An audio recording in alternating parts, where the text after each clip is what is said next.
Olá para todos. Quando o casamento é oficializado, o que constitui o casamento? Quando que ele é oficializado? Quando é considerado casamento? Embora a Bíblia não nos dê uma resposta clara, mas analisando podemos chegar a uma conclusão para os dias atuais.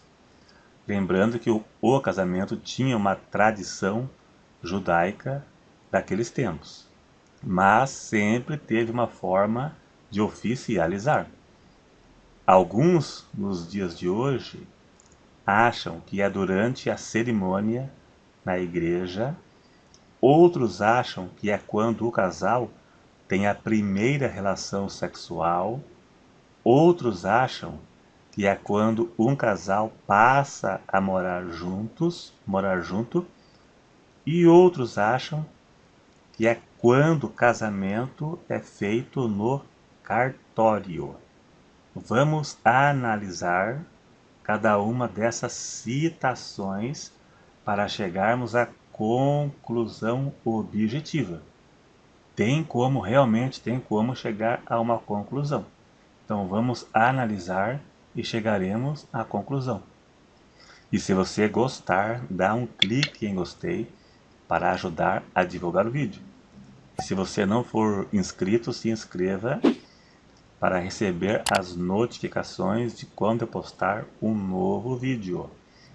De todas as opiniões ou citações, a mais convincente, na minha opinião, é o casamento no cartório. Aqui no Brasil, um casamento só é oficializado no cartório. Esta é a prova que a pessoa é casada. A pessoa só é considerada casada quando formaliza em um cartório. Fora isso, pode ser até usado como título. A pessoa pergunta: você é casado? Sou. Mas perante a lei a pessoa não é. Em Romanos capítulo 13 tem um princípio que podemos usar nesta causa aqui. Lá diz que devemos ser submissos às autoridades. Devemos seguir a lei vigente do nosso país. Todos os países podem não ter a mesma lei, mas podemos ver que nos tempos bíblicos tinham as suas formas de oficializarem o casamento.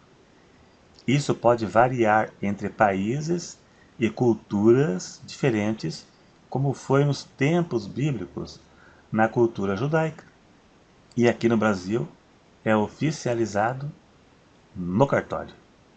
A pessoa que mora junto e se separa, ela não pode se divorciar porque nunca foi casado. Vamos a alguns exemplos bíblicos. Vamos ver, quando Rebeca se casou com Isaac, ela declarou diante de várias pessoas acerca da sua decisão. Então eles a abençoaram. Gênesis 24, do 58 ao 60. Lá diz: chamaram Rebeca e disseram-lhe: irás tu com este varão? Ela respondeu: irei. E então despediram Rebeca, sua irmã, e sua ama e o servo de Abraão, e os seus varões, e abençoaram Rebeca. Note que no verso 59 deixa claro que tinha várias pessoas no local como testemunhas, e foram abençoados depois que oficializaram o casamento.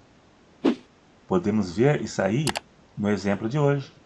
A pessoa casa no cartório e depois vai na igreja fazer a cerimônia para abençoar o casamento num ritual religioso. Agora, se a pessoa casou no cartório, ela já está casada. Se ela não casar no religioso, se não fizer a cerimônia, o casamento será abençoado da mesma forma. porque é um tipo de casamento que foi aprovado por Deus, porque casou legalmente, não estará cometendo pecados, então é abençoado por Deus. A pessoa é abençoada quando faz a coisa certa. Não é necessário o padre ou o pastor falar: eu vos declaro marido e mulher. Aí que vem a bênção. Não, não é aí. A bênção vem quando casaram realmente no cartório. Outro exemplo, quando Boaz se casou com Ruth, ali estavam anciãos e algumas pessoas como testemunha. Ruth capítulo 4, verso 10 e 11. E no verso 11 diz: e todo o povo que estava na porta e os anciãos disseram: somos testemunha.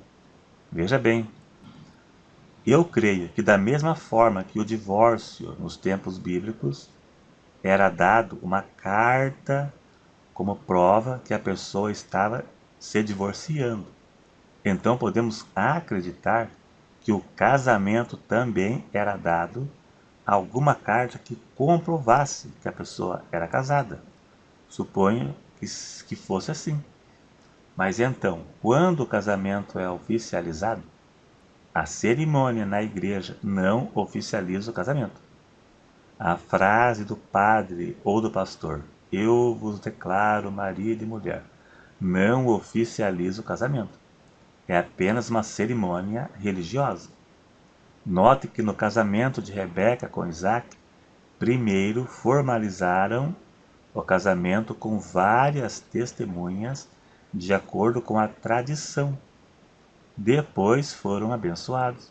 Se a pessoa se casar somente no cartório, estará casada da mesma forma, pois é feito na presença de um juiz e de testemunhas. Se porventura o casamento for feito somente na igreja, não estarão casados. Viver com alguém não é considerado casamento. E ainda estão cometendo o pecado de fornicação. Achar que o casamento é oficializado na relação sexual ou morar junto também é pecado, porque morar junto terá relação sexual, cometerão fornicação. Se a relação sexual entre solteiros fosse considerado casamento, a Bíblia não consideraria essa prática pecado. Leia 1 Coríntios capítulo 7 que você vai ver.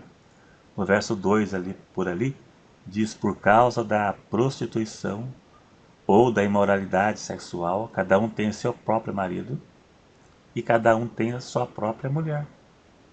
Também Paulo disse: se não puder se conter, casem-se. Melhor casar do que abrasar. Melhor casar do que andar queimando de desejo. Se a moça deixou a flor da idade, e se ela não puder se conter, é melhor casar do que pecar. Melhor casar do que pecar. Casar. Não se ajuntar com alguém. Casar. Essa é a resposta. Então, mais uma vez, fica claro que é necessário formalizar o casamento para depois ter relação sexual. E no Brasil, o casamento é oficializado dentro de um cartório. Caso contrário, não está casado. A pessoa que está numa situação semelhante deve falar com o seu cônjuge, com o seu marido, que caso não tenham se casado, para formalizar o casamento. Muitas pessoas já me disseram aqui no canal, vamos supor que a mulher crente, ou ficou crente depois, ou voltou para a igreja, depois de arrumar um relacionamento, mas o marido não quer formalizar o casamento. Então tem que conversar com ele, né, para convencê-lo, mostrando na Bíblia, né, que é necessário sim formalizar o casamento, né, para que ele se convença, né, que é necessário. E daí formalizar o casamento no cartório. É isso aí então. Se gostou, dá um joinha aí. Se você não é inscrito, se inscreva e até o próximo.